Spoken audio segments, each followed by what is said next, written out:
All right, good morning, everybody. Thank you for joining us for a sort of specially scheduled brief. We've asked Steve to move his brief up this week, given some of the news from over the weekend. Steve, just want to confirm you can hear us okay?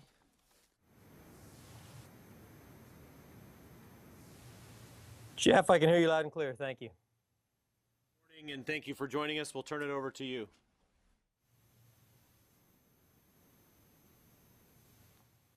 Well, good morning, Pentagon Press Corps, and I'd like to start off on a somber note by offering our condolences to the family, friends, fellow Marines of Staff Sergeant Louis F. Cardin of Temecula, California, who was tragically killed on March 19th. Staff Sergeant Cardin was part of a U.S. Marine Corps detachment located near Makhmur, Iraq, and his death reminds us of the risks that we all face here. Now, there's been some confusion about the role of the 26th Marine Expeditionary Unit in Iraq. So before we go on, let me clear it up. Several weeks ago, thousands of Iraqi troops began occupying a tactical assembly area in Makhmur. This is part of the forced generation associated with the liberation of Mosul. These Iraqi forces, along with their coalition advisors, require force protection. So we constructed a small fire base to do just that. About 2 weeks ago, a small contingent of Marines from the 26th MU began moving into position at the newly constructed fire base. This unit is providing force protection for coalition advisors and Iraqi forces. And let me be clear, all of these movements have been done in close coordination with and at the invitation of the Iraqi government. Well, now that that's cleared up, let's move into a normal battlefield update. So, Jeff, hopefully the map is up, and let me jump right into it. In the Tigris River Valley, recent coalition strikes on bridges near Kiara and Sharkat, both of which are about 50 miles south of Mosul, have limited ISIL's ability to maneuver and sustain its fighters east of the Tigris. In Mosul, we struck an ISIL headquarters and weapons manufacturing facility on Saturday, March 19th. Now, there have been some press reports of civilian casualties as a result of this strike. As with any civilian casualty allegation, we will review the information we have about the incident, and if the information is determined to be credible, we'll investigate further. I can tell you, of course, that we take great care to minimize the risk of non-combatants. Moving to the Euphrates River Valley, Operation Desert Lynx continues to put ISIL under pressure. Iraqi security forces are securing the western approaches to Heat and making steady progress. One airstrike of interest occurred on March 17th against an ISIL headquarters and weapons storage facility in Heat. There, we destroyed the headquarters building along with 9 weapons storage facilities. In the last 10 days, the CTS, the Iraqi Counter-Terror Service, and local forces have cleared more than 25 miles of the Euphrates River Valley from Zangora through Mohammadi, liberating several smaller villages along the way. Units from the CTS and the 73rd Brigade are making preparations now for the final advance on Heat. The 7th Division is currently isolating and clearing ISIL strongholds in the vicinity of Kubaysa.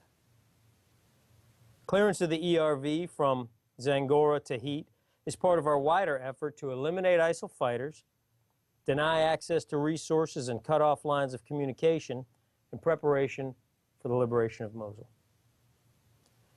Simultaneously, northeast of Ramadi, Iraqi security forces continued operations in Abu Asaf, and in fact, they cleared 572 IEDs, opening a 6-mile-long stretch of road. So this is good progress. Additionally, as part of our training mission, 334 Iraqi federal police officers moved into Al-Assad to begin the Advanced Military Skills Course.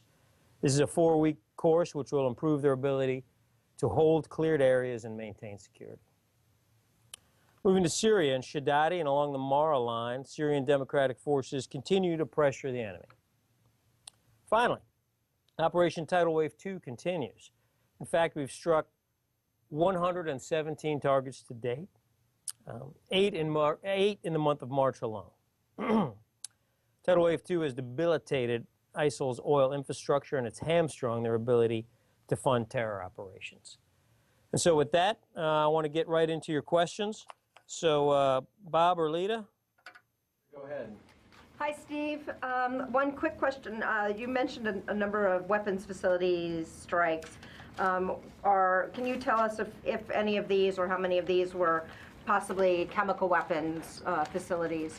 And then on this new Marine outpost, can you tell us a little bit more about this? Does this increase the authorized number of U.S. troops in Iraq?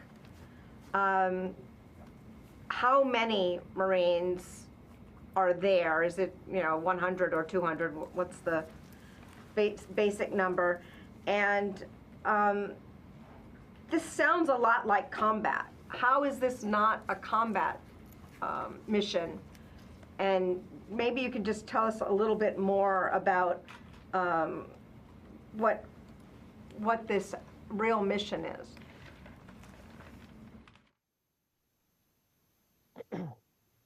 Sure. A lot of questions there, Lita. Let me jump into it.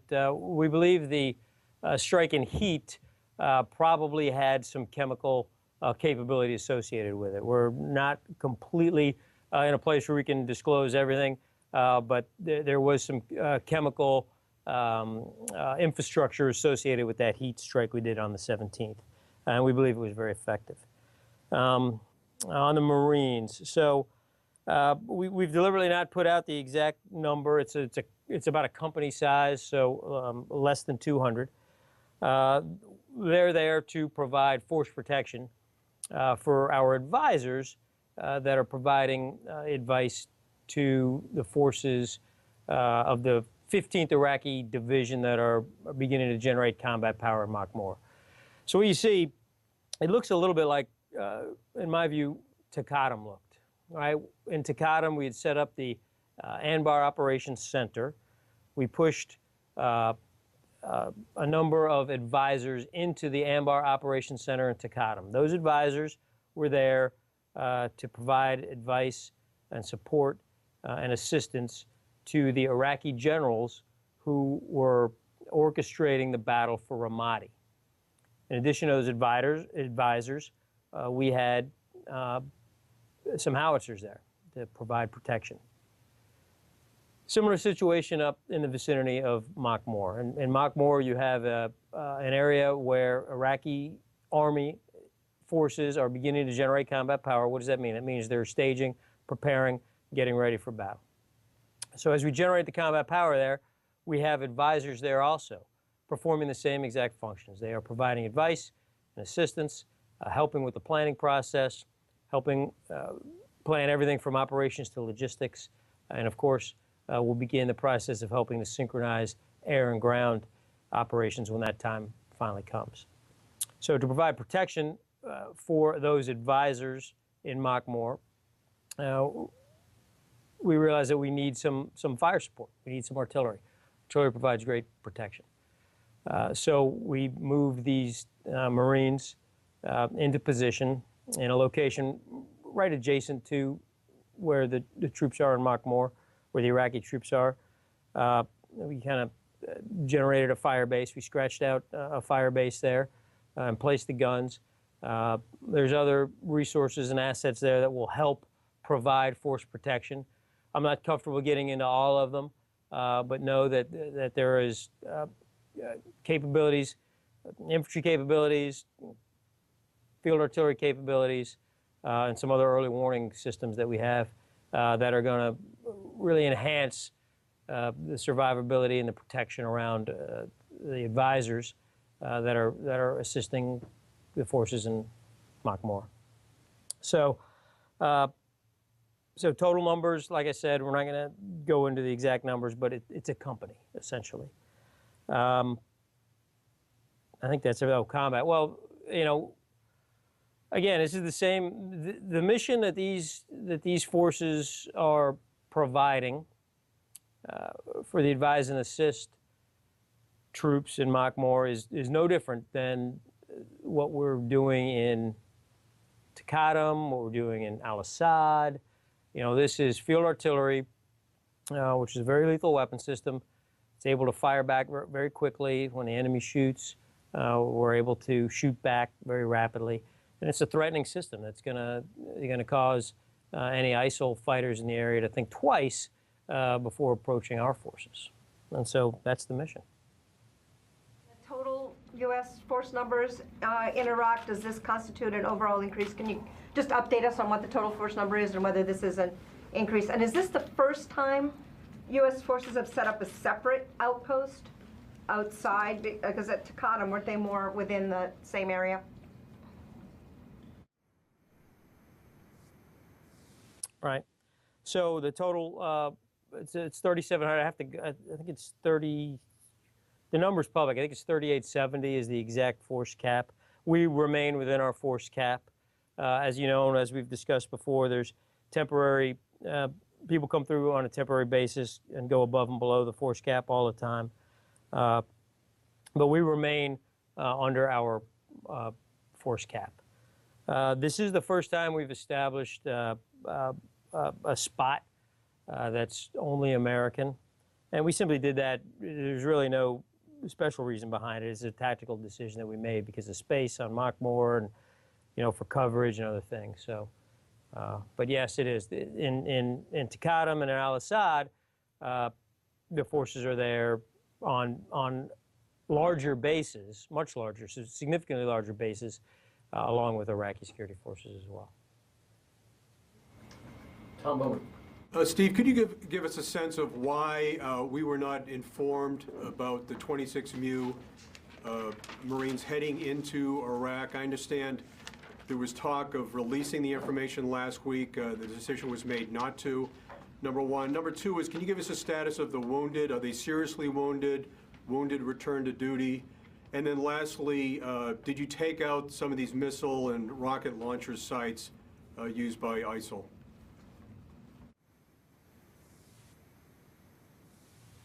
Yeah.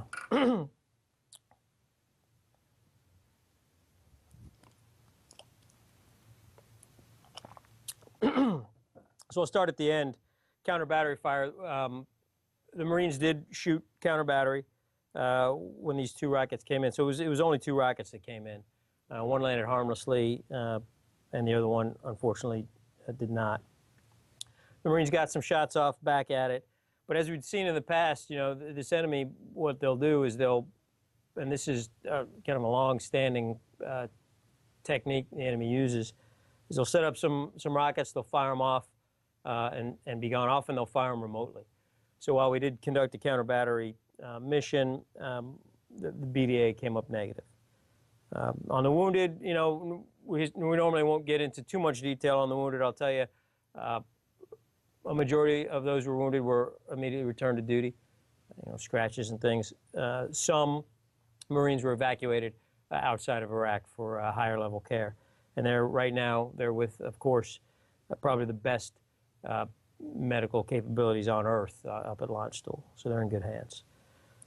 Timing of the release, you know, we certainly weren't going to announce this movement before the Marines had closed on Firebase Bell.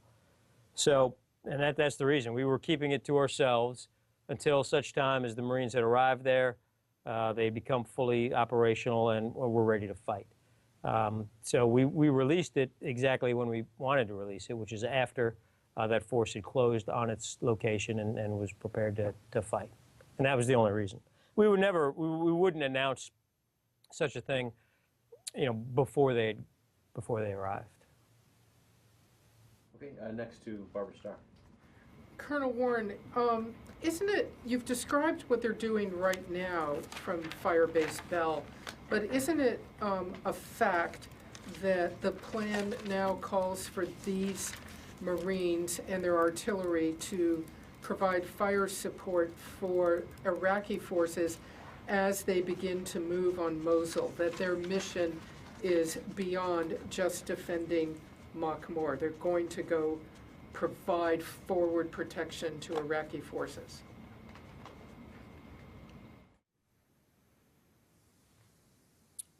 Well, we try not to talk about future operations. This sort of telegraphs our punches, and we don't want to do that.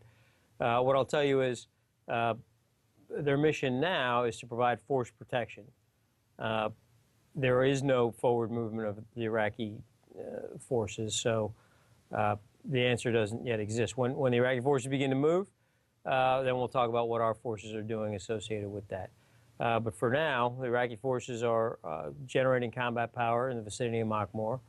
The Iraqi forces have coalition advisors present with them, and this Marine force is providing force protection for them. The Marines, if you've somewhat indicated they do not count against, that they are temporary, that they do not count against the force cap.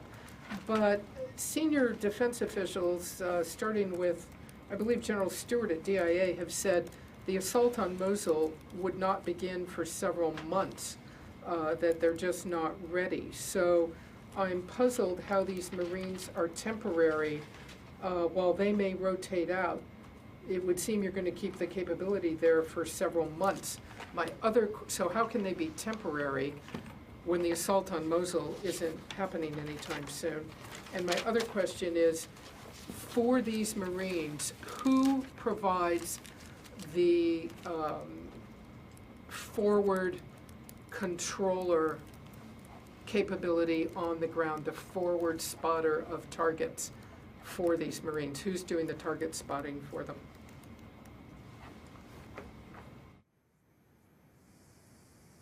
Well, in their force protection role, the shots are normally counter battery, so they'll use radar. And of course, we have overhead capability as well. So you remember, targets can be spotted from the ground and from the air, and we have the capability to do both. As far as how long the Marines are going to be there, the capability will certainly stay as long as it's required. These particular Marines are here temporarily. Next to Mick. Steve, are any of these Marine Special Operations Forces?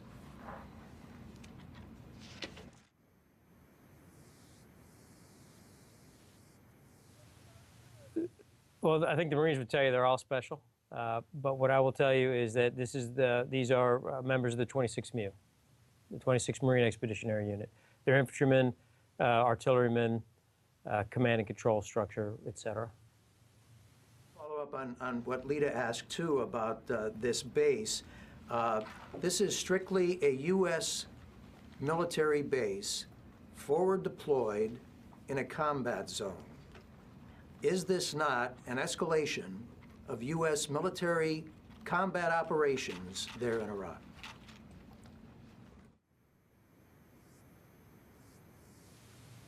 Well, I don't know that escalation is the word that I would use. I would say, we've spoken all along, or at least for months, about accelerants. So placing advisors into Makmur along with the 15th Division, that's the accelerant. Bringing these force protection Marines into position to protect those are just that. It's force protection. And if these troops end up conducting other operations, then we can address it then. And I think it's important to also note, while this company of Marines is physically, a few hundred meters away from Makmur, we kind of look at it more as a base cluster, right? So they don't have to all be inside of the same piece of concertina wire. So it's a cluster. So you got a little cluster here of Iraqi army and some advisors, and then very nearby, a matter of several hundred meters, you have another cluster. It's completely independent. It's completely encircled by, wire and stuff. But we look at that as a cluster. So while they happen to be a little bit separate, we see it kind of as one thing. Use the word independent. If they're independent from Iraqi military operations, how is that not escalation of U.S. combat role there in Iraq?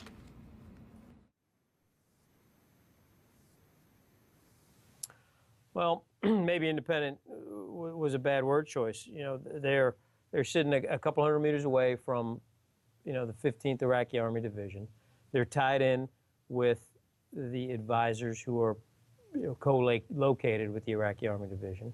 And what they're there to do is simply shoot back if somebody shoots at them or at the forces in Makmur.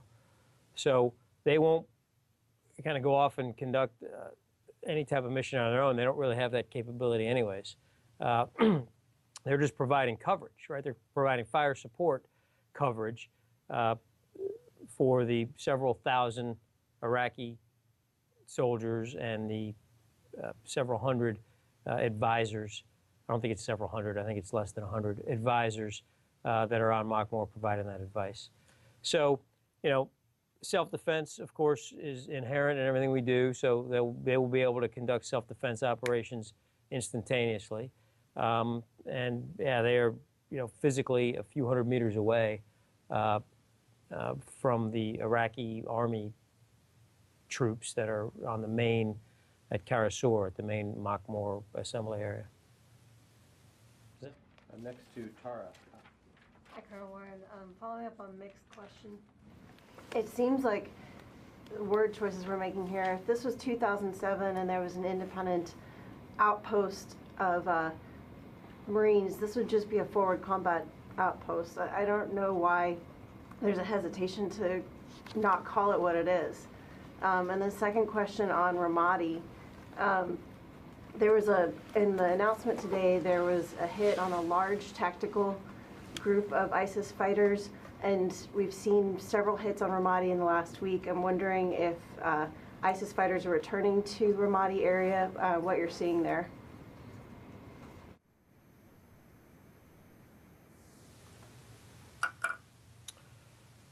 Well, Tara, I think we are calling it what it is, right? It's a fire base.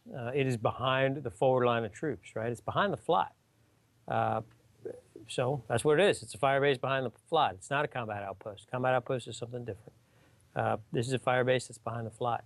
This is a fire base that's providing force protection for both coalition and Iraqi forces that are generating combat power in Makmur. So I think we're being pretty crystal clear about it, frankly. And I would refer you to doctrine to check my definitions if you're not satisfied. In Ramadi, we are seeing disruption operations in and around Ramadi. What we believe this is, Desert Links is this effort to clear through the Euphrates River Valley, and the more pressure that the Iraqi army is able to put through the Euphrates River Valley, the worse it is for ISIL, right? And they've already cleared about 25 miles of this river valley, and it's causing quite a bit of disruption for ISIL forces. What ISIL wants to do is slow that progress, and they don't have the ability to generate real combat power to face the Iraqi forces that are working their way along the Euphrates River Valley. So what they're trying to do is create disruptions, right? So they've got these little small groups, squad size, a dozen guys or less, maybe a suicide vest, maybe an RPG or whatnot, and they're trying to disrupt the Iraqi army in other places so that, in their view, will bleed off combat power from Desert Links to go deal with that. So that's what we're seeing. We don't believe it's real combat power. We don't believe that they have the capability to try to retake any territory in and around Ramadi. This is enemy forces conducting disruption operations. Thank you. Missy. I just have a follow-up question regarding the troop level and how these troops are considered temporary. Can you just flesh out a little bit the distinction between what's the threshold for a temporary placement of troops, and when are they considered permanent enough to be counted towards the troop cap? And secondly, on the clearing operations in the Euphrates River Valley, can you tell us in any detail, what the sort of American advisory role is for that? What are American advisors doing to support the CTS clearing operations in those areas, and where are they advising them from?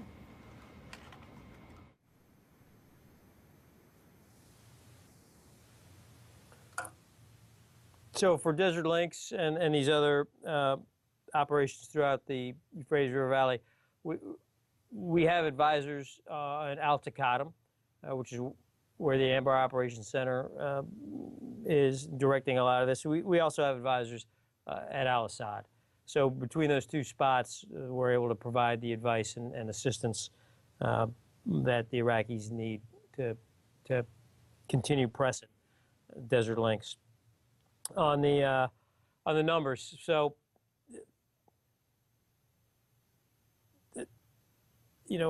the actual threshold. So it's whether or not they're going to be stationed here permanently. So, for example, we just had some turnover between the 82nd Airborne Division and the 101st Division to provide the overall command and control of the CFLC, the Combined Force Land Component Command.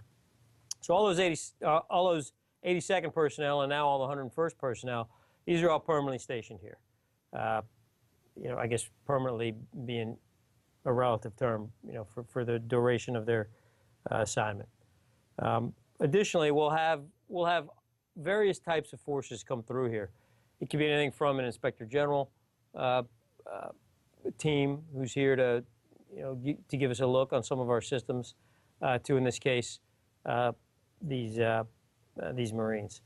So, I think it's just a decision based really on what they're doing. So hopefully that answers the question.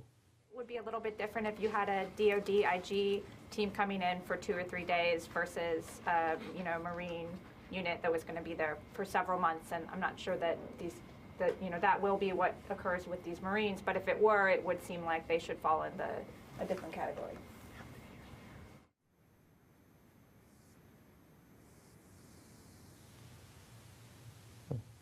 Oh, I'll certainly take that. Did you get Just wanted to clarify, so what is the exact number now of American troops? Including so-called temporary. So our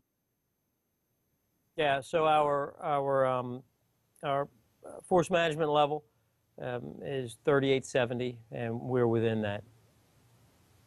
Say how many?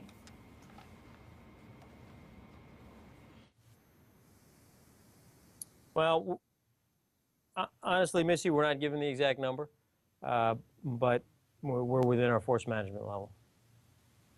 Next to TM. Hey Steve, TM here. Thanks for doing this. I'm going to come back and hit you on the force protection role of this fire base. From what I understand, that staff sergeant who was killed was a HIMARS chief, which means I understand that you might have some 155s there, but it also kind of insinuates that you also have HIMARS, which you guys have been using in pretty much all your offensive operations. They've kind of ticked up in the strike releases. So I kind of want to just understand, I understand right now that the fire base is solely for force protection, but from how it looks from here is that you're using these HIMARS in offensive operations elsewhere, and that now that you've kind of moved it closer to Mosul, I mean, again, Gimler's range, you're not getting all the way to Mosul. So the way it looks is that you're kind of moving these fire bases closer and closer to the FLOT and to, where future offensive operations are going. So, I mean, tell me if I'm wrong, if, this is only going to be for force protecting your staging area. But from how it looks from here, it looks like, yes, you have force protection assets, but you also have offensive capabilities, and that you plan to use them.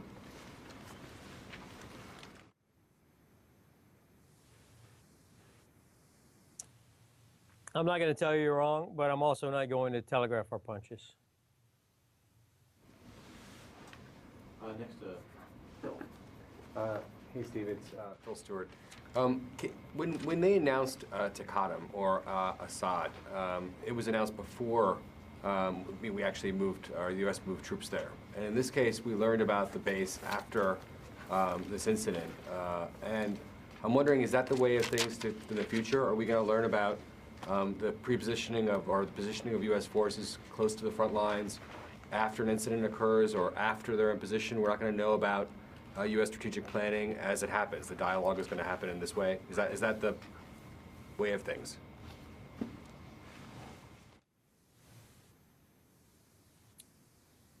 Fair question.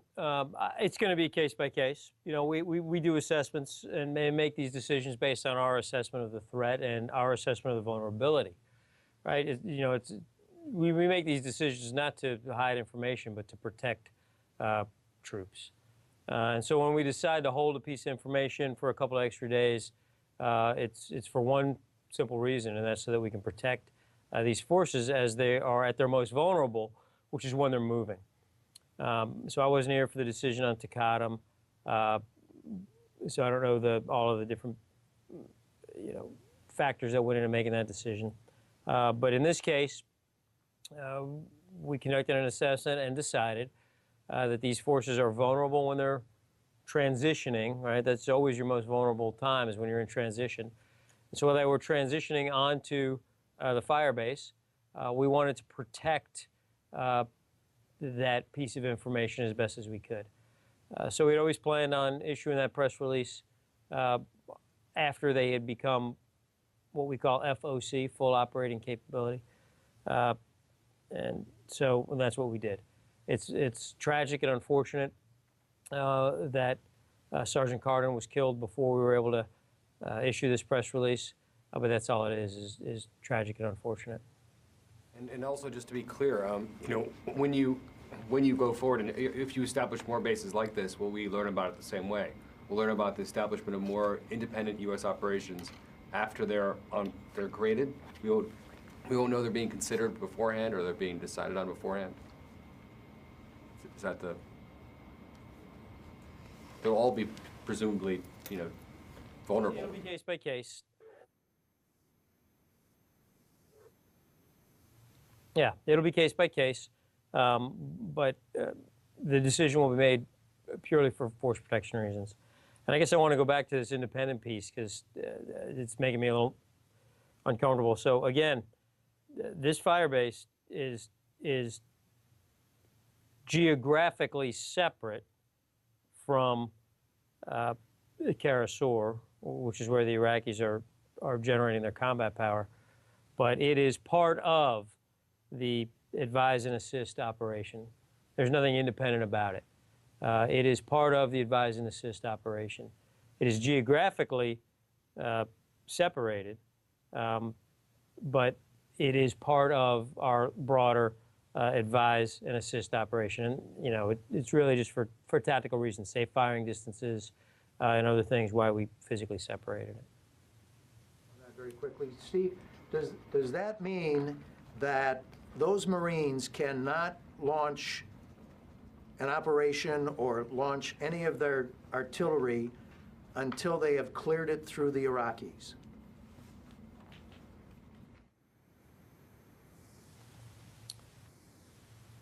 Force protection is an inherent right. So if they are being attacked, they don't have to ask anybody's permission. They fight. They're Marines. That's what they do, and they do it really well. So, no. Can I ask a follow-up on that? Can they? Oh, Steve, go ahead. Go ahead with your follow-up. It's just a quick follow-up. Does that mean that they can only fire defensively and not offensively?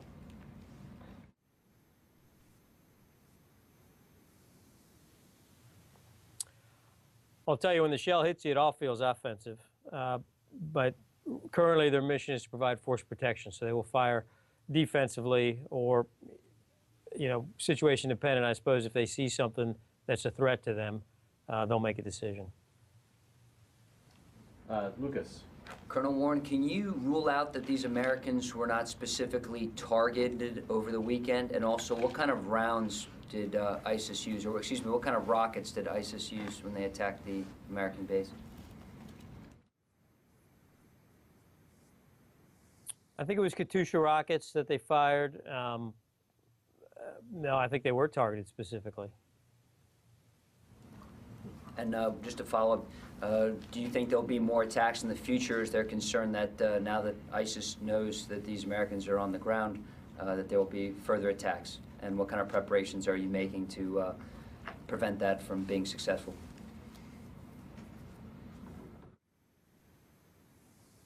Yeah. Lucas, we're in a dangerous place, and there's a war going on.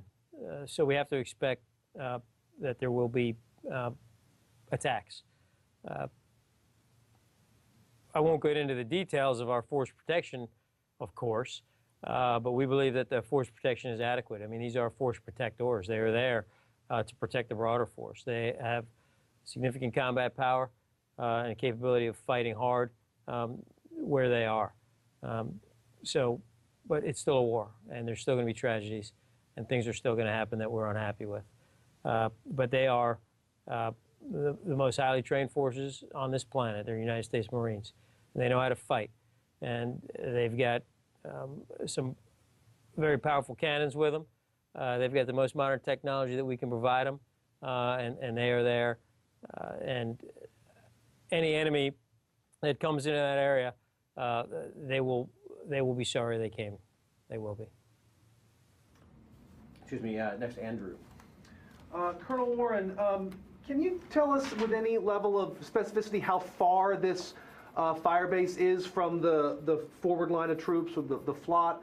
And also, how many times have they come under fire or been in contact? I mean, was this this incident with the couple rockets, was this the only report of its kind, or have they been experiencing that with any regularity since they arrived?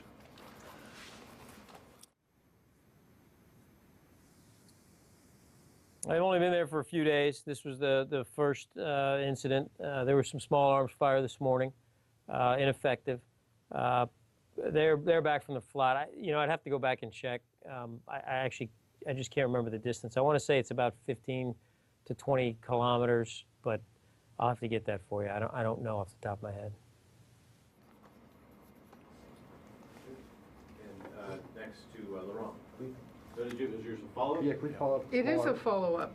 Colonel Warren, you say they came under small arms fire this morning.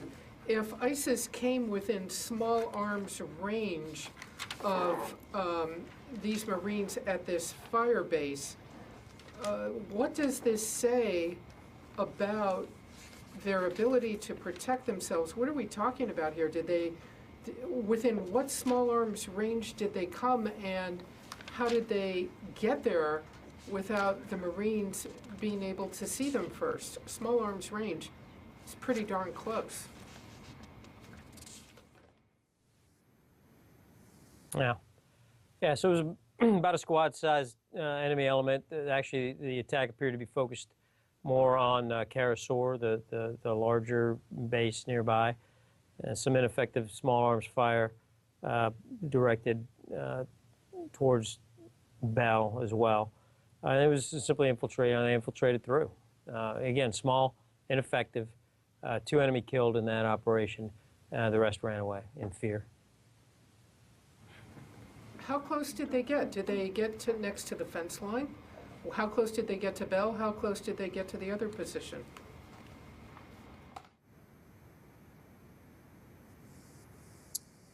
I don't have a distance for you. I just don't have it, but it was not close enough to do any damage, but close enough to get at least 2 of them killed before the rest of them run away. So, a couple of 100 meters, I would assume. I don't have the distance, though.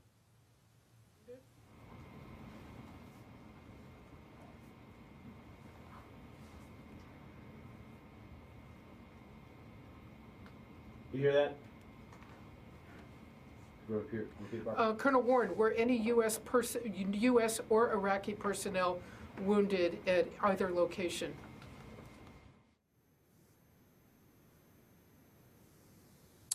No, just enemy and just killed. Laurent. Hello, Colonel Warren. I wanted to know, can you say how many U.S. advisors are in this location that was attacked? And what, can you just summarize what is their mission? Describe what is their mission?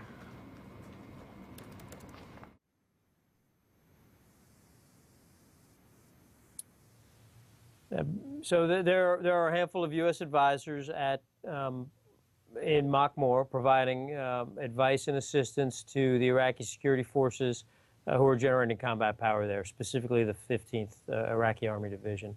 I'm not going to put out the exact number. It's less than 100.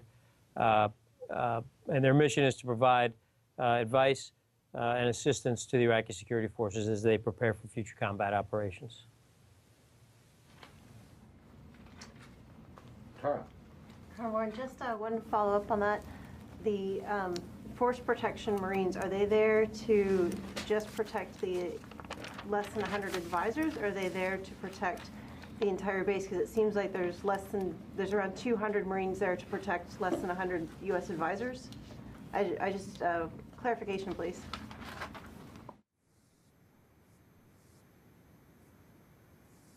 They'll protect everybody. Their primary mission is to protect, obviously, Americans, but they'll also protect the Iraqi security forces that are there. Christina. Okay, that was sort of just my question. Are the Marines authorized to protect Iraqi forces alone? And then I wanted to know what the Iraqi troops at Makmur are doing. Are they operational? Are they still training? Are they fully trained? And then I want to ask, how is it that ISIS was able to kill a U.S. Marine, and what does that say about the risk to Marines and other troops in the area as they move forward?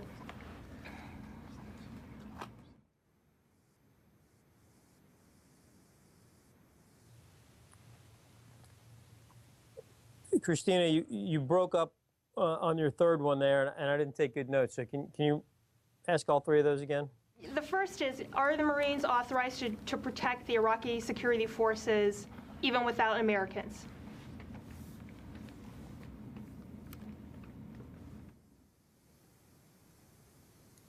Yeah, they absolutely are. We do that from the air, and these Marines will do that, from where they are on the ground. So yes. Are the Iraqi forces at Makmur, are they operational? Are they still training? Are they fully trained?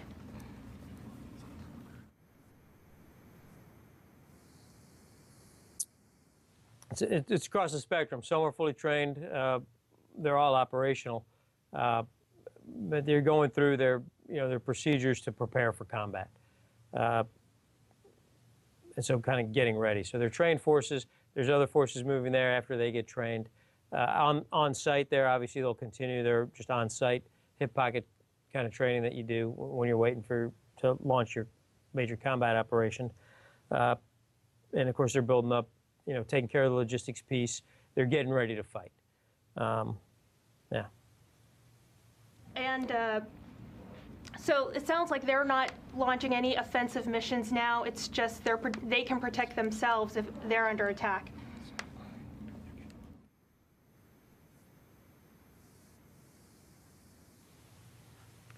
That's correct. That's their mission right now is to conduct force protection operations for advisors and Iraqi forces at Makmur.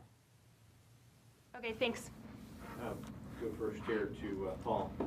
Colonel Warren, have the U.S. advisors in the Iraqi 15th Division come under attack before this? Is this why the deployment of the Marines was necessary? And is there any concern that now with this fire base, the Marines will kind of act as a sponge for more attacks, ground attacks or rocket attacks?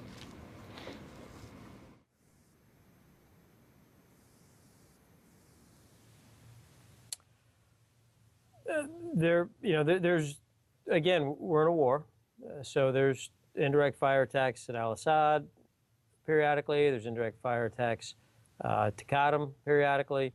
There's indirect fire attacks at Makmur periodically. So this is just part of building up, right? So we've been building up this force, generating combat power. So positioning these force protection assets is part of that process. In this case, it's providing the force protection for the advisors who are there. And it's a unique capability, and so not a capability that the Iraqis have. So it has the added benefit of providing great protection to the Iraqi forces who are there generating their combat power. Colonel Warren, I just want to follow up. He's still talking.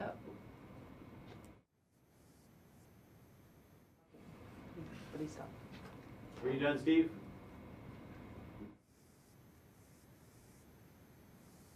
I was done. I thought he might have had a second half of that question, which I forgot. I have a question. Bill. You done?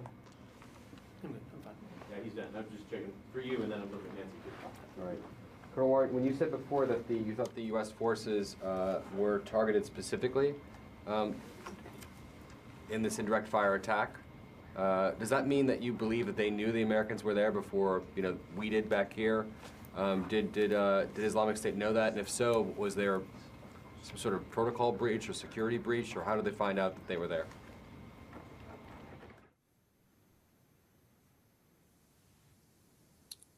Well, it's impossible to know exactly how they found out how they were there. Obviously, I mean, they had the helicopter in. They've been conducting registration fires, so they've been, practicing with their guns, checking distances, doing, operations such as that. So you can't hide it forever. I mean, it's cannons. So people are going to find out. And in this case, the enemy found out. I wanted to follow up on Phil's question. You said earlier that it would be a case-by-case basis in terms of when the American public would know when troops were being deployed into places like this, future fire bases. Can you help me understand the chain of command in terms of how that decision is made? Who determines when the public can learn about this, and what are the factors that they consider? And then I had a follow-up.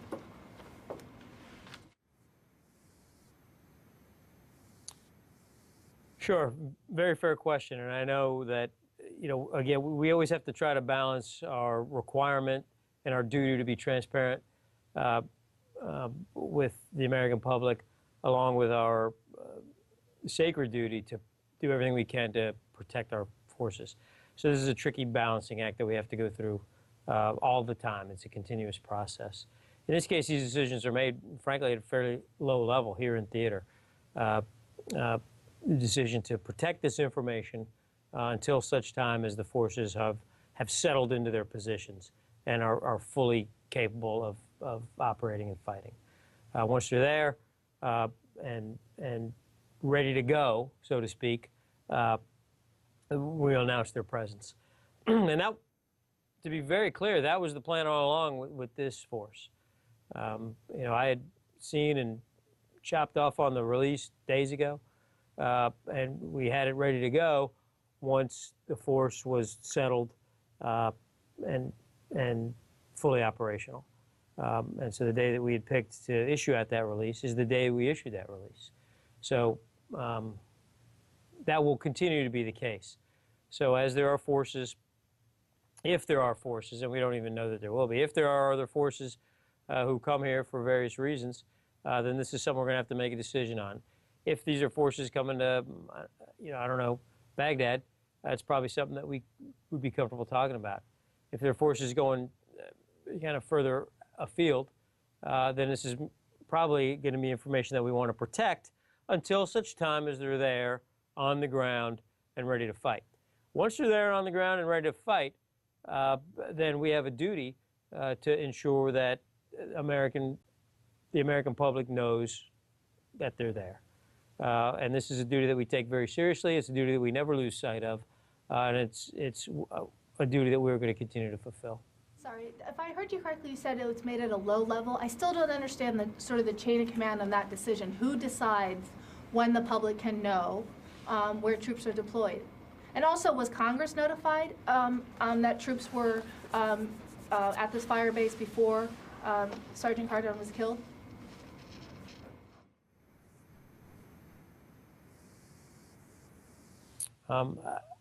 Nancy, I don't really know the congressional notification piece on this one. That would have come out of Washington anyways, so I'll refer you to them for that. In this case, it was decision, by the commanders, by the general officers here in Iraq, decided that they wanted to keep that information protected until that force became operational. And one other thing, could you help us? You've talked a lot about force protection and how they're there to conduct force protection. You've now had two pretty significant attacks, a squad of ISIS fighters and 2 rockets fired at the base.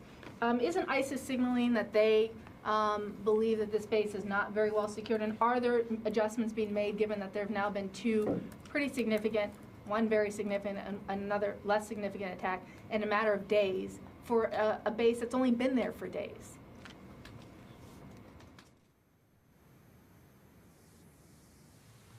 Well, we're always improving our fighting positions. There's no question about that. So we are adjusting.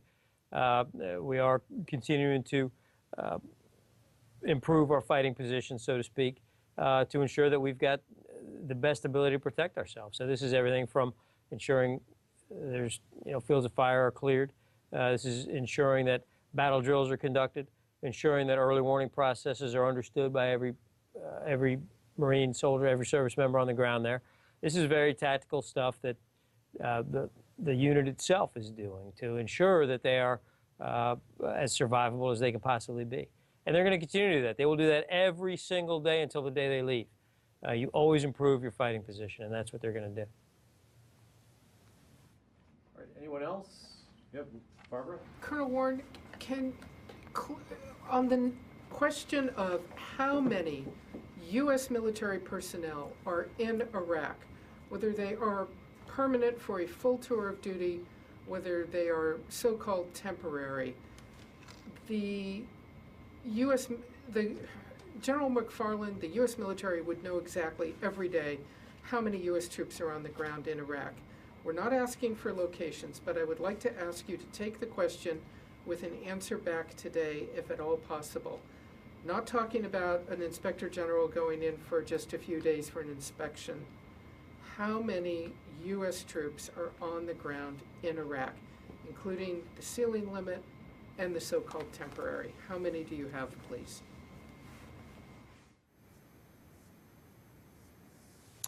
Well, that's a very fair question. There's been a decision made not to release that number. The number that we release is our force management level, which is 3870, and we're within that number. And so I can't take that question, Barb, unfortunately. So, sorry. For not releasing that number, what is the reason? We're not asking locations, just a total number. What is the reason, and have you told Congress the number?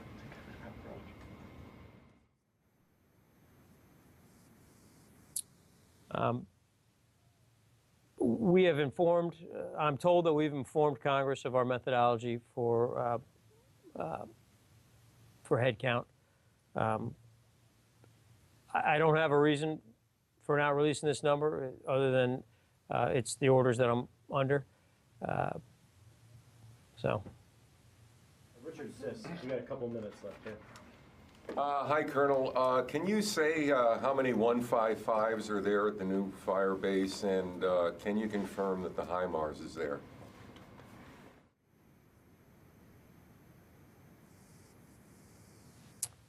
There's no HIMARS there. It's 4 guns. When the Iraqis that are being trained near are trained and start to move on on the offensive to Mosul, do you envision this unit, this Marines artillery unit, continue and accompany them in their going on their march to Mosul?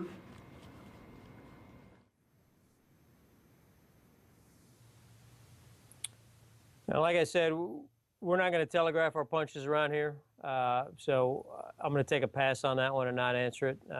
But understand this, we're here to support the Iraqi fight against ISIL. And I think everyone from the president on down has said that accelerants are part of this process, and that when we find tactics, techniques, and procedures that work, we're going to do more of them. And I'll leave it there. We are out of time. I'm sorry. Steve, thank you for adjusting your calendar to come out and talk to us today. And we'll look forward to talking to you again soon.